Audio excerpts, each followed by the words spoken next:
ಚಿನ್ನದ ಹೆಸರಿನಲ್ಲಿ ಈ ಸೇಟು ಅಂಗಡಿಗಳು, ಆಮೇಲೆ ಈ ಮಣಪುರಂ, ಮುತ್ತೂಟು ಎಂತ ಮಟ್ಟದ ಹಗರಣಗಳನ್ನ ಮಾಡ್ತಾ ಇದ್ದಾರೆ ಅಂದ್ರೆ ಜನಸಾಮಾನ್ಯರು ಎಚ್ಚರಿಕೆಯನ್ನು ವಹಿಸಿ ವ್ಯವಹಾರಗಳನ್ನ ಮಾಡಬೇಕಾಗ್ತದೆ.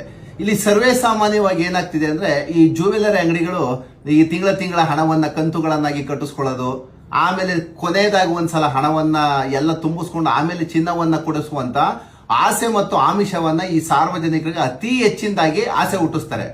ಈ ನಮ್ಮ ಮೈಸೂರಲ್ಲಾಗಿರ್ಬೋದು, ಚಾಮರಾಜನಗರ ಆಗಿರ್ಬೋದು, ಹುಬ್ಬಳ್ಳಿ ಆಗಿರ್ಬೋದು, ಇವೆಲ್ಲ ಏನಾಗುತ್ತೆ ಅಂದ್ರೆ ಈ ಒಂದು ಸಲ ನೀವೇನಾದ್ರು ಚಿನ್ನವನ್ನ ಕೊಟ್ಟಂತ ಸಂದರ್ಭದಲ್ಲಿ, ಅಡಮಾನವನ್ನ ಮಾಡಿದಂತ ಸಂದರ್ಭದಲ್ಲಿ ನಿಮ್ಗೆ ಯಾವ್ದು ನೋಟಿಸ್ ಅನ್ನ ಅಥವಾ ಆಕ್ಷನ್ ನೋಟಿಸ್ ಅನ್ನ ಕೊಡದಲೆ ಏಕಾಏಕಿ ಆಕ್ಷನ್ ಮಾಡ್ಬಿಡೋದು. ಈಗ ಸಮಸ್ಯೆಗಳು ಏನಾಗ್ತಿದೆ ಅಂದ್ರೆ ಸ್ನೇಹಿತರೆ, ಈ ಸೇಟು ಅಂಗಡಿಗಳು ಅಥವಾ ಒಡವೆ ಅಂಗಡಿಗಳು ಅಥವಾ ಅಂತ ನಾವು ಮಣಪುರಂ, ಮುತ್ತೂಟು ಅಂತ ಏನ್ ಕರಿತೀವಿ, ಚಿನ್ನದ ಹೆಸರಲ್ಲಿ ಹಗರಣ ಮಾಡ್ತಿದಾರಲ್ಲ, ಈ ನಮ್ಮಲ್ಲೇ ಇಲ್ಲೆಲ್ಲ ಏನಾಗುತ್ತೆ, ಈ ಚಿಕ್ಕಪೇಟೆಲ್ಲಾಗಿರ್ಬೋದು, ಅವಿನಿ ರೋಡಲ್ಲಾಗಿರ್ಬೋದು, ನಮ್ಮ ಕಾಮಾಕ್ಷಿ ಪಾಳ್ಯ ಈ ಕಡೆ ಈ ಭಾಗಗಳಲ್ಲಿ ಏನಾಗುತ್ತೆ, ಈ ಚಿನ್ನವನ್ನ 1 ವರ್ಷ ಕಂತುಗಳನ್ನಾಗಿ ಕಟ್ಟಿ, 1 ವರ್ಷ 1 ತಿಂಗಳು 10,000, 20,000, 30,000, ಒಬ್ಬೊಬ್ರು 50,000 ಈ ತರ ಕಟ್ಕೊಂಡು ಹೋಗ್ತಾ ಇರ್ತಾರೆ. ಈ ಮೊನ್ನೆ ರೀಸೆಂಟ್ ಆಗಿ ಒಬ್ಬ ಏನ್ ಮಾಡ್ದ, ನಮ್ಮ ಈ ಭಾಗದಲ್ಲಿ, ಸುಂಕದಕಟ್ಟೆ ಭಾಗದಲ್ಲಿ ಒಂದು 20-25 ಕೋಟಿ ಕಲೆಕ್ಷನ್ ಮಾಡ್ಕೊಂಡ, ಊರ್ ಬಿಟ್ಟು ಹೊಂಟ. ಈ ಜನಸಾಮಾನ್ಯರು ಏನ್ ಮಾಡ್ತಾರೆ ಗೊತ್ತಾ, ಪಾಪ ಒಂದು ಸಲ ತಗೊಳ್ಳೋದಕ್ಕಾಗಲ್ಲ, EMI ತರ ಕಟ್ಕೊಂಡು ಹೋಗೋಣ, ಆಮೇಲೆ ಕೊನೆಗಾಲದಲ್ಲಿ 1.5 ಲಕ್ಷ 2 ಲಕ್ಷ ಉಳಿಕೆ ಆದಂತ ಸಂದರ್ಭದಲ್ಲಿ ಒಂದ್ಸಲ ತಗೊಳ್ಳೋಣ ಅಂತ ಪ್ಲಾನ್ ಮಾಡ್ತಾರೆ. ಬಟ್ ಆದ್ರೆ ಇಂಥ ಒಂದು ಇದನ್ನ ಏನ್ ಮಾಡ್ತಾರೆ, ಜನರ ಆಸೆಗಳನ್ನ ಅವ್ರ ಸೇಟುಗಳಾಗಿರ್ಬೋದು, ಬೇರೆ ಕಂಪನಿಗಳಾಗಿರ್ಬೋದು ಮಿಸ್ಯೂಸ್ ಅನ್ನ ಮಾಡ್ಕೊಳ್ಳುವಂಥದ್ದು ಜಾಸ್ತಿ. ಈಗ ಸರ್ವೇ ಸಾಮಾನ್ಯವಾಗಿ ಈಗ ನಮ್ಮ ಕಾಮಾಕ್ಷಿಪುರದಲ್ಲೋ, ಬಸವೇಶ್ವರ ನಗರದಲ್ಲೋ ಜನ ಏನ್ ಮಾಡ್ತಾರೆ, ಒಡವೆ ಅಂಗಡಿಗಳಿಗೆ ಸುಮ್ನೆ ಒಂದು ತಿಂಗಳ 10,000, 20,000, 50,000 ಹಿಂಗ್ ಕಟ್ಕೊಂಡು ಹೋಗ್ತಾ ಇರ್ತಾರೆ.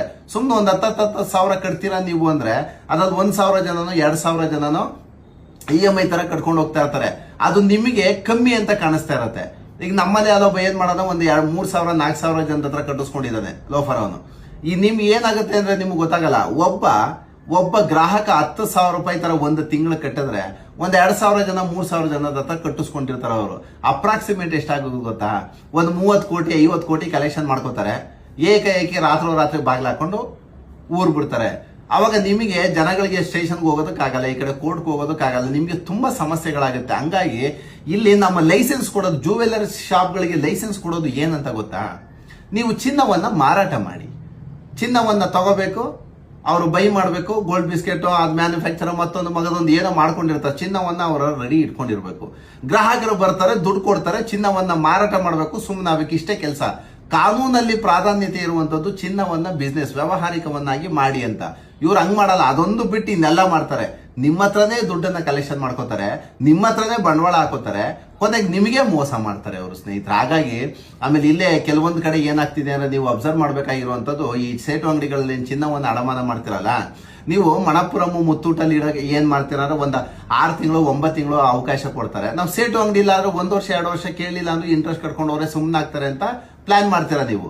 ಇಲ್ಲಿ ಸಮಸ್ಯೆ ಏನಾಗತ್ತಂದ್ರೆ, ಈ ಸೇಟುಗಳು ಏನ್ ಮಾಡ್ತಾರೆ, ಯಾರಿಗೂ ಈ ಅಡಮಾನವನ್ನ ಏನ್ ಮಾಡಿರ್ತಾರೆ, ಎಷ್ಟೋ ಜನಗಳಿಗೆ, ಸಾವಿರಾರು ಜನಕ್ಕೆ ಈ ಚಿನ್ನವನ್ನು ಅಡಮಾನ ಮಾಡಿರ್ತೀರಾ, ಇಂಟ್ರೆಸ್ಟ್ ಕಟ್ಕೊಂಡು ಹೋಗ್ತಾ ಇರ್ತೀರಾ. 1-2 ವರ್ಷ ಬಿಟ್ಕೊಂಡು ಹೋಯ್ತು ಅಂದ್ರೆ ನೀವು ಚಿನ್ನನೂ ಇಲ್ಲ ಏನೂ ಇಲ್ಲ, ಸೇಲ್ ಆಗೋಯ್ತಾ, ಅಲ್ಲೇ ನೀವು ಬಂದೇ ಇಲ್ವಲ್ಲ ಅಂತಾರೆ. ಇದು ಸಾರ್ವಜನಿಕವಾಗಿ ಲಕ್ಷಾಂತರ ಕೇಸ್ಗಳು ದಿನ ಬೆಳಗಾದ್ರೆ ದಾಖಲಾಗ್ತಿದೆ.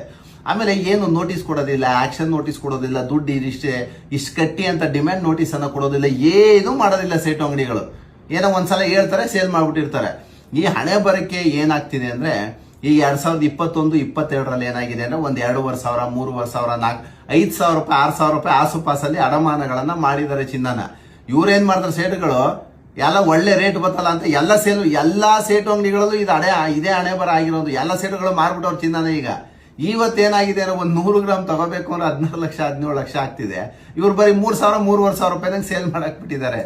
ದಯಮಾಡಿ ಯಾವುದೇ ಸೇಟುಗಳ ಹತ್ರ ಆಗ್ಲಿ ವ್ಯವಹಾರಗಳನ್ನ ಮಾಡಬೇಕು. ಆಮೇಲೆ EMI ಕಂತುಗಳನ್ನ ಕಟ್ಕೊಳ್ಳೋದಕ್ಕೆ ಕಾನೂನಲ್ಲಿ ಯಾವುದೇ ಪ್ರಾವಿಷನ್ಸ್ ಇಲ್ಲ ಸ್ನೇಹಿತರೆ.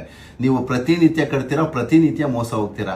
ಆಮೇಲೆ ಎಲ್ಲೋ ಅಡಮಾನ ಮಾಡ್ತೀರಾ, ನಿಮ್ಮ ಒಡವೆ ಬಗ್ಗೆ ನಿಮಗೆ ಮಾಹಿತಿ ಇರಲ್ಲ, ಅವ್ರು ಆಕ್ಷನ್ ಮಾಡ್ಕೋತಾರೆ, ಫ್ರಾಡ್ ಮಾಡ್ತಾರೆ, ಅದರಲ್ಲೂ ಪ್ರತಿನಿತ್ಯ ನೀವು ಮೋಸಗಳನ್ನ ಹೋಗ್ತೀರಾ. ಆಮೇಲೆ ಈ ಮಣಪುರಂ, ಮುತ್ತೂಟಲ್ಲಿ ಎಂತ ದೊಡ್ಡ ಅವ್ಯವಹಾರಗಳು ನಡೆಯುತ್ತೆ ಅಂದ್ರೆ, ದಯಮಾಡಿ ಈ ಮಣಪುರಂ, ಮುತ್ತೂಟಲ್ಲಿ ನೀವು ಚಿನ್ನವನ್ನು ಅಡಮಾನ ಮಾಡೋದಕ್ಕೆ ಹೋಗ್ಲೇಬೇಡಿ.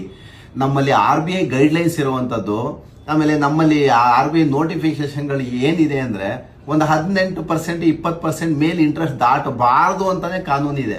ಬಟ್ ಈ ಮಣಪುರಂ ಏನ್ ಮಾಡ್ತಾರೆ ಗೊತ್ತಾ, 3 ತಿಂಗಳಿಗೆ ಒಂದು ಸ್ಲ್ಯಾಬು, 6 ತಿಂಗಳಿಗೆ ಒಂದು ಸ್ಲ್ಯಾಬು, 9 ತಿಂಗಳಿಗೆ ಒಂದು ಸ್ಲ್ಯಾಬು, 36% ಬಡ್ಡಿ ಹಾಕ್ತಾರೆ ಮಣಪುರಮಲ್ಲಿ. ಯಾರು ಇವರೆಲ್ಲ ಇಂಟ್ರೆಸ್ಟ್ ಅನ್ನ ಆ ಮಟ್ಟಿಗೆ ಇಂಟ್ರೆಸ್ಟ್ ಅನ್ನ ಹಾಕೋದಕ್ಕೆ ಇವ್ರು ಯಾರು ಹಕ್ಕುಗಳನ್ನ ಕೊಟ್ಟಿರೋದು? ಯಾರು ಈ ದಂಧೆ ಮಾಡೋ? ಮಿನಿಮಮ್ ಈ ಮಣಪುರಂ ಮುತ್ತೂಟ್ಗೆ ನಮ್ಮ ಕರ್ನಾಟಕದಲ್ಲಿ ಒಂದು 50 ಲಕ್ಷ 60 ಲಕ್ಷ ಜನ ಕಸ್ಟಮರ್ಸ್ ಇದ್ದಾರೆ. ಒಬ್ಬನ ಹತ್ರ ಒಂದು ತಿಂಗಳಿಗೆ ಒಂದು 10,000 ದೋಚಿದ್ರೆ ಸಾಕು. ಅವರು 500 ಕೋಟಿ 1000 ಕೋಟಿ ಈ ಮಟ್ಟಿಗೆ ಅವ್ರಿಗೆ ಅಸೆಟ್ಸ್ ತುಂಬಾ ಜಾಸ್ತಿ ಆಗುತ್ತೆ ಸ್ನೇಹಿತರೆ. ಒಬ್ಬೊಬ್ಬರ ಹತ್ರ ಏನ್ ಗೊತ್ತಾ, ಇಂಟ್ರೆಸ್ಟು ಅಥವಾ ಯಾವುದೋ ಅಪ್ಲಿಕೇಶನ್ ಇರ್ತಾರೆ, ಮತ್ತೊಂದು ಮಗದೊಂದು ಈ ಓಡಿ ಹಾಕುವಂಥದ್ದು ಇಂಟ್ರೆಸ್ಟ್ ಹಾಕೋ ದರದಲ್ಲಿ ಒಬ್ಬನ ಹತ್ರ ಒಂದು 3,000 5,000 10,000 ರೂಪಾಯಿ ಕಿತ್ಕೊಂಡ್ರೆ ಸಾಕವರು. ಅದೇ ಒಂದು 500 ಕೋಟಿ 1000 ಕೋಟಿ ಅಸೆಟ್ಸ್ ಆಗ್ಬಿಡುತ್ತೆ ಅವ್ರಿಗೆ.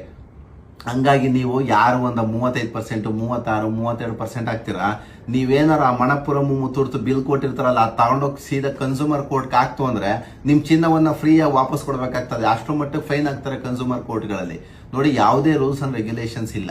ಆಮೇಲೆ ಈ ಚಿನ್ನದ ವ್ಯಾಪಾರವನ್ನ ಆಮೇಲೆ ಏನೇನೋ ಇದು ಮಾಡ್ತಿರಲ್ಲ, EMI ಕಟ್ಟುವಂಥದ್ದನ್ನ ನಿಲ್ಲಿಸಿ, ಆಮೇಲೆ ಅಡಮಾನ ಮಾಡೋದಂತ ನಿಲ್ಲಿಸಿ, ಆಮೇಲೆ ಯಾವ್ದನ್ನು ಒಳ್ಳೆ ನಿಮ್ಗೆ ಏನಾಗೋದು ಗೊತ್ತಾ, ಒಳ್ಳೊಳ್ಳೆ KGB ಬ್ಯಾಂಕ್ಗಳು, ಕೆನರಾ, ಈ ತರ ಒಳ್ಳೊಳ್ಳೆ ಗೋಲ್ಡ್ ಬ್ಯಾಂಕ್ಗಳಿದೆ, ನಿಮ್ಗೆ ತುಂಬಾ ಕಮ್ಮಿ ದರದಲ್ಲಿ ಇಂಟ್ರೆಸ್ಟ್ ಕೊಡ್ತವೆ. ಪಾಪ ನೋಡಿ, ಬೆಳಗ್ಗೆ ಯಾರೋ ಒಂದು 150-160 ಗ್ರಾಮ್ ಚಿನ್ನನ ಅವ್ನು ಹೇಳೇ ಇಲ್ಲ, ಪಾಪ ಕ್ಲೈಂಟ್ಸ್ ಗೊತ್ತೇ ಇಲ್ಲ, ಮಾಹಿತಿನೇ ಇಲ್ಲ.